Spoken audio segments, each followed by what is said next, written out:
A very good afternoon. Welcome to the Midday News on Rajya Sabha TV. I'm Ashwarya with you. All the developing news stories at the top of this hour coming up ahead. Here are the headlines first. Balakot airstrikes has sent out clear message on terrorism, showed country's resolve and capability, asserts Rajnath Singh at a seminar on air power. Says hybrid warfare is the reality of the present day.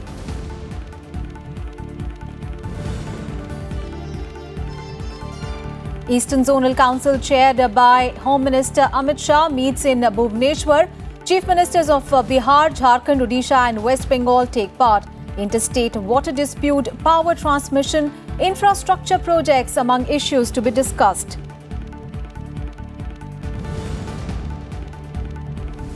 Situation under control in violence hit in northeast Delhi. Home Minister Amit Shah reviews situation. Two SITs formed to probe violence. Section 144 to be relaxed in affected areas for 10 hours.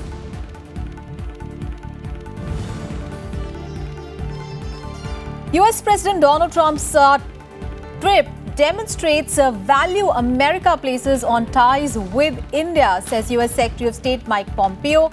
India-US parliamentarians are to hold an exchange-level visit for first time in April. And President Ramnath Kovind stresses on encouraging scientific temper in the country. On National Science Day, felicitates women scientists and communicators for their outstanding contribution. Vice President and Prime Minister also salute scientists for their achievements.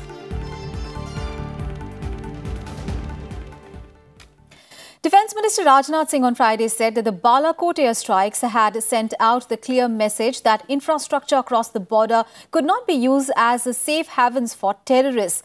Addressing a seminar on air power in no war, no peace scenario, Singh hailed the 40 CRPF martyrs of the Pulwama terror attack and saluted the soldiers who carried out the Balakot airstrikes. He also said that the security scenario has completely changed in the last few years and hybrid warfare is the reality of the present day. Chief of Defence Staff General Bipin Rawat and Indian Air Force Chief R.K. Bhadoria also addressed the event. Rawat said the clear message from the Balakot airstrikes was that the kind of proxy war perpetrated on India will not be tolerated. Indian Air Force Chief R.K.S. Bhadoria also highlighted the need for new indigenous technology in warfare and urged the DRDO to develop such weapons. आतंकवाद के खिलाफ हमारे रुख को और अधिक बल मिला है। इन ऑपरेशन की सच्चाई को नकारने के जितने भी प्रयास किए गए, सबको एक समान रूप से खारिज किया गया और यह बदलते वक्त की निशानी थी। आज एक साल बाद मैं फिर से अपने सभी साथी देशों, दोस्तों और शुभचिंतकों का शुक्रिया अदा करना चाहूंगा जो आतंकवाद से उत्पन्न चुनौती के वक्त हमारे साथ खड़े रहे। इस तरह टेररिज्म से निपटने के प्रति हमारा नजरिया और क्लिनिकल मिलिट्री एक्शन और मैच्योर और रिस्पांसिबल डिप्लोमेटिक आउटरीच का एक जुडिशियस कॉम्बिनेशन था और आगे भी यह जारी रहेगा। It was for the first time in the sub-conventional domain that the air power was unleashed on the adversary and with a good degree of success. I think the message went right and clear that this kind of proxy war that is being perpetrated on our people will not be tolerated. We had a BVR raid over Pakistan Air Force at the time of Kargil. We allowed that to slip and thereafter it took a decade and a half in our struggle through the acquisition process to be able to get back to a similar and a better BVR capability. It did not materialize at the time of this Balakot and it will soon materialize with the Rafale inducting. But the lesson is that in air power scenario, in air engagement, especially in an area which is deeply contested, it is important to have a weapons edge and it is beneficial to have a technological edge too. But a weapons edge is very, very important. And Defence Minister Rajnath Singh has also said that India will be a major exporter of the defence equipment in the days to come. Addressing the HAL employees in Bengaluru on Thursday, he said that the defence exports that presently stand at 17,000 crore rupees will be enhanced to 35,000 crore rupees by 2024 through various government interventions. Calling HAL as the backbone of aviation sector in India, he asked the aeronautical manufacturing company to play a key role to make the Make in India program a further success. Economic development में defence industry का भी एक बहुत बड़ा contribution रहा है और पिछले 5 वर्षों में भारत ने मेक इन इंडिया इनिशिएटिव के अंतर्गत मिलिट्री इक्विपमेंट की मैन्युफैक्चरिंग इंडिजनाइजेशन की दिशा में एक उल्लेखनीय प्रोग्रेस है। भारत का डिफेंस एक्सपोर्ट बढ़ रहा है। पिछले 2 वर्षों में हमारा यह एक्सपोर्ट 17,000 करोड़ रहा है, पर आप लोगों की कैपेसिटी को देखते हुए आगामी वर्षों में इसका लक्ष्य 2024 आते आते 35,000 करोड़ तक पहुंचेगा। इस संबंध में मैं पूरी तरह से कॉन्फिडेंट हूं और हिंदुस्तान एरोनॉटिक्स लिमिटेड इस लक्ष्य को पूरा करने में बहुत ही इंपॉर्टेंट रोल प्ले करेगा, यह मेरा पक्का विश्वास है। On to some other news, Union Home Minister Amit Shah is chairing the 24th meeting of the Eastern Zonal Council. The meeting is being attended by Odisha Chief Minister Naveen Patnaik and West Bengal and Bihar Chief Ministers Mamata Banerjee and Nitish Kumar respectively. Jharkhand Chief Minister Hemant Soren, who was unable to attend the meeting, has deputed Jharkhand Finance Minister Rameshwar Aron to represent the state. Patnaik is the Vice Chairman of the Council and the host of the meeting, which is also being attended by senior officers of the states and the centre. Apart from left-wing extremism, the meeting is also likely to focus on issues like coal royalty revision, heinous crimes and rail link projects and various other infrastructure issues. And after chairing the meeting, Amit Shah is scheduled to address a rally in Bhubaneswar in support of the amended Citizenship Act. Amit Shah will be on a 2-day visit to Odisha from 28th of February, that is today. News from the national capital. The Delhi police has formed 2 SITs to probe violence in northeast Delhi. The Delhi police also transferred the northeast Delhi violence probe to the crime branch. The SITs will be headed by Deputy Commissioners of Police Joy Tirki and Rajesh Deo.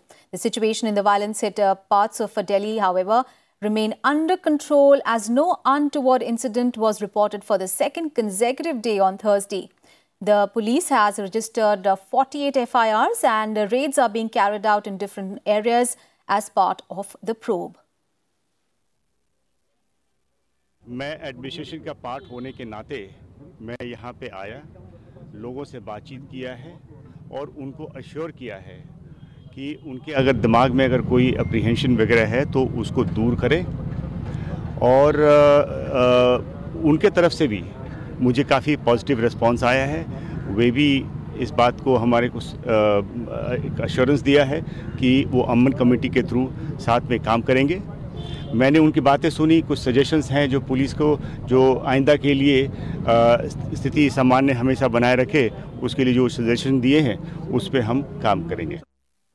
And in related news, the Central Board of Secondary Education of the CBSE has postponed Class 10 and Class 12 examinations scheduled for today and tomorrow in violence-hit northeast Delhi. In a statement, the CBSE said that examinations in the remaining parts of the national capital will be conducted as per the schedule.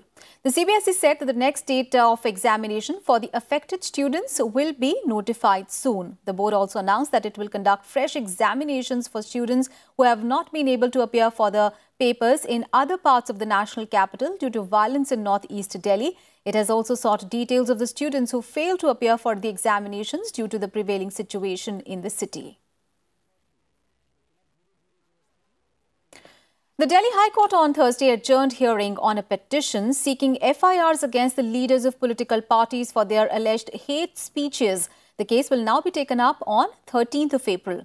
The central government and the Delhi police have been given 4 weeks to file their affidavit on the issue. During the hearing, the Solicitor General said that the time was not conducive to file FIRs related to the alleged hate speeches, as the priority right now was to ensure peace. Union Minister Prakash Javadekar on Thursday lauded the Delhi police and other security personnel for restoring normalcy in Delhi, which saw unprecedented violence earlier this week. He asserted that the situation in violence in northeast Delhi is now under control. Arrests have been made and inquiries have been fast-tracked to identify culprits behind the violence. Let's take a listen. पिछले 2 दिनों से शांति कायम हुई है, जांच तेजी से चल रही है, गिरफ्तारियां हो रही है और हमें विश्वास है कि दोषी और इस साजिश बेनकाब होगी और सही दोषी जो है वो भी चिन्हित होंगे। ऐसे समय सबका काम है कि शांति मजबूत करें। An earlier Congress interim President Sonia Gandhi led a delegation of party workers to meet President Ramnath Kovind on Thursday. The Congress leaders submitted a memorandum to the President seeking his intervention on the deadly violence that gripped Delhi earlier this week. The delegation included former Prime Minister Dr. Manmohan Singh, leader of opposition in Rajya Sabha Ghulam Nabi Azad, Ahmed Patel and P. Chidambaram, among others. Meanwhile, S.N. Srivastav has been given the additional charge of the Delhi Police Commissioner with effect from Sunday. Srivastav was repatriated from the CRPF and appointed as the Special Commissioner Law and Order of the Delhi Police earlier this week. Srivastav, a 1985 batch IPS officer, will take charge from incumbent Amulya Patnaik, who demits office tomorrow. In Midday News, time for a very short break. We'll be right back with more news. Don't go anywhere.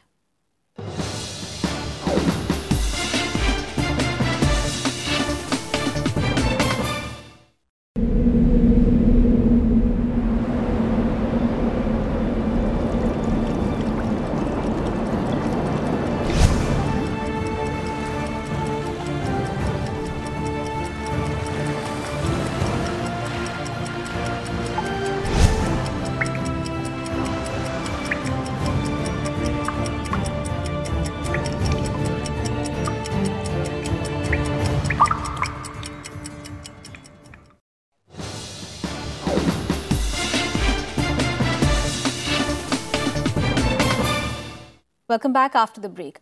President Ramnath Kovind presented awards to felicitate women scientists today on the National Science Day. The theme this year is Women in Science, and the President presented a total of 21 awards. Addressing the event, the President said that the world is facing numerous challenges and he called for enhanced quality and relevance of our scientific enterprise. He also launched 3 new initiatives for gender advancement and equality in our academic and research and development institutions.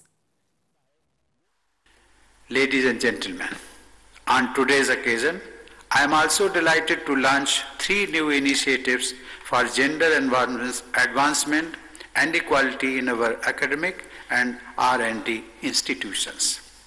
The first is called Gender Advancement for Transforming Institutions, that is GATI. It will assess the progress made by participating institutions in gender advancement based on well-defined parameters. The second initiative is an online portal for science and technology resources for women. It will provide information on government schemes, scholarships, fellowships, career counseling, and details of subject area experts from various disciplines. The third initiative, called Vigyan Jyoti, is to create a level playing field for the meritorious girls in high schools to pursue science, technology, engineering, and mathematics in higher education. Progress in the field of weather and climate in recent years, our forecast accuracy for tropical cyclones has been comparable with global benchmark. Sir, the new India would bring newer challenges. I call upon the scientists all over the country to join the national endeavor to find science and technology-led solutions to the problems to meet the challenges of the 21st century. And Vice President M. Venkaiah Naidu has said that remarkable contributions by the scientific community has improved the well-being of humans. He also urged all scientists and researchers to use science and technology to make people's lives comfortable and happier. And Prime Minister Narendra Modi also saluted the talent and tenacity of our scientists, saying that their innovative zeal and pioneering research has helped India and the world. He said that the government is making numerous efforts to create a better environment for research and innovation in our country. On to some other news, Finance Minister Nirmala Sitharaman met with the trade and industry representatives, economists and policy experts in Guwahati on Thursday. During the interactive session, the minister said that the government is committed to steadily move towards a less regressive regime and to help close all disputes pertaining to taxation. She added that the local self-help groups will be given greater access to credit to supplement the economy. She also said that traditional industries in the Northeast should have facilities to exhibit themselves. The interactions are primarily oriented towards various themes and provisions in the Union Budget 2020-21 that was presented in Parliament by her on 1st of February this year. These interactions are a part of a series of interactions which will be held by her across the country after her budget speech in the Parliament. What are the challenges faced in Assam because of either the banks not being present adequately or because of certain programs which are not happening, with a particular attention to the tea gardens, elaborately talking about the difficulties that in some parts of Assam, because of scant presence of banks, the kind of difficulties that are being faced. Niti Aayog's Atal Innovation Mission, in collaboration with the National Association of Software and Services Companies, announced on Thursday the launch of an artificial intelligence-based module for students in the Indian schools. The artificial intelligence-based module will be implemented across 5,000 Atal Tinkering Labs, empowering 2.5 million students. Niti Aayog CEO Amitabh Kant said that India can add 1.3% to its GDP on an annual basis through the use of machine learning and artificial intelligence. Speaking on the collaboration, Debjani Ghosh, the president of NASSCOM, said that this will create the right foundation for students and prepare them for the digital and artificial intelligence era. AI is very important because AI by 2035 will contribute to gross output of about 15.7 trillion, more than the GDP of USA and America. And another study shows that India can add 1.3% to its GDP on an annual basis through the use of machine learning and artificial intelligence. AI has a potential of adding around 15 to 15.5 trillion to the world's GDP by 2030. And India roughly is supposed to get around 1 trillion additional boost if we implement AI. The U.S. Secretary of State Mike Pompeo on Thursday said that President Donald Trump's just concluded India visit demonstrated the value the United States placed on its ties with New Delhi. In a tweet, Mike Pompeo said that Donald Trump's first official trip to India this week demonstrates the value that the U.S. places on the Indo-U.S. partnership. He also said that the democratic traditions unite us, shared interests bond us, and under the President's leadership, our partnership has and will only grow stronger. During his two-day historic India visit, President Donald Trump visited Ahmedabad, Agra and New Delhi. Meanwhile, the U.S. congressional representatives and parliamentarians will hold an exchange visit for the first time ever with India in the month of April. Meanwhile, reminiscing her India visit, U.S. First Lady Melania Trump also took to Twitter and she said, and I quote her now, "Thank you, Sarvodaya School, for welcoming me with a lovely Tilak and Aarti tradition. I was inspired by the reading classroom and happiness curriculum programs at the Sarvodaya School in New Delhi. Wonderful to see the principles of Be Best are not just limited to the United States, but can be found throughout the world." Unquote. In related news, India and the US are set to sign the first phase of a mega trade deal soon under a model followed by the Donald Trump administration in finalizing a similar deal with China. Now, according to the official sources, India and the US have almost completed negotiations for the first phase of this ambitious deal, and it will be formalized soon. India and the US have also decided to launch talks on a totalization agreement which relieves Indians from double taxation. The US and China, remember, inked an initial trade deal last month, ending an 18-month-long dispute. The two countries are now working on a final trade deal. And India has once again hit out at Pakistan for raising concerns over human rights in Jammu and Kashmir, describing Pakistan as a pernicious cradle of terrorism. India slammed the neighboring country, saying that before preaching others, it must remember that terrorism is the worst form of human rights abuse.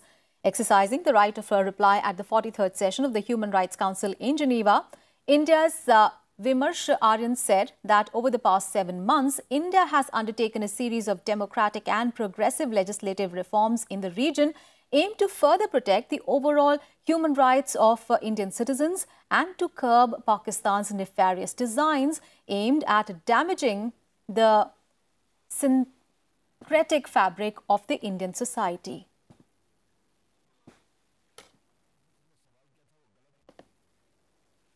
The United States of America is set to sign a landmark peace deal with the Afghan Taliban in Doha on Saturday. India's ambassador to Qatar, P. Kumaran, will attend the signing in of the peace deal. India has been invited by the Qatar government for the ceremony. It will be for the first time that India will officially attend an event involving the Taliban. The deal would allow for the withdrawal of US forces from Afghanistan.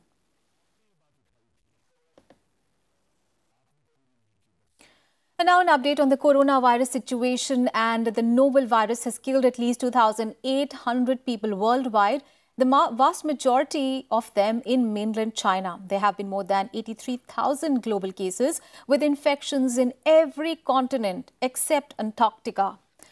Meanwhile, the World Health Organization says that the coronavirus outbreak has now reached a decisive point and has a pandemic potential. WHO's head comments came as the countries around the world are battling to prevent the virus spreading further. For a second day, more cases have been reported outside than inside China. Iran and Italy have become major centers of infection, with people traveling from there spreading the virus further afield. And among the measures taken by several countries, Japan and Iraq have ordered schools to close. Saudi Arabia is stopping foreign pilgrims from entering the country. And Iran has urged citizens to avoid making unnecessary trips within the country and also cancelled Friday prayers in Tehran and other cities. And Italy, where 17 people have died, has quarantined 11 towns. Meanwhile, the International Monetary Fund and the World Bank are ready to provide countries in need with immediate emergency funding to fight the coronavirus outbreak. IMF spokesperson Gary Rice said that while the institutions have yet to receive a request for the aid, they have for now developed contingency plans.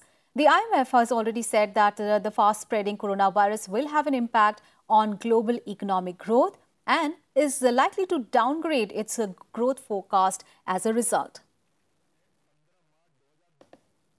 And India has temporarily suspended visa on arrival facilities for Japanese and South Korean nationals over the spread of coronavirus. The order pertains to visa on arrival only, and the nationals from these two countries can still apply for regular visas. The Directorate General of Civil Aviation, or the DGCA, said that India has also cancelled all flight operations from Iran, with number of cases on the rise, including the Iranian vice president. And now let's talk about environment and climate change.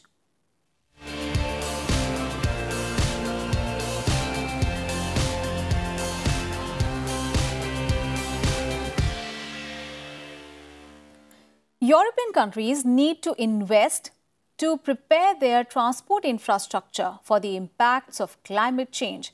A recent study by UN Regional Commission has examined how extreme weather can wash out bridges and how rising temperatures can cause railway tracks to buckle. The United Nations report also warns that heavy flooding caused by Rhine River in Germany will affect roads, waterways as well as rail routes. The study also found that 60% of European seaports are also at high inundation risk by 2100. The study suggests a revision of technical requirements for infrastructure construction.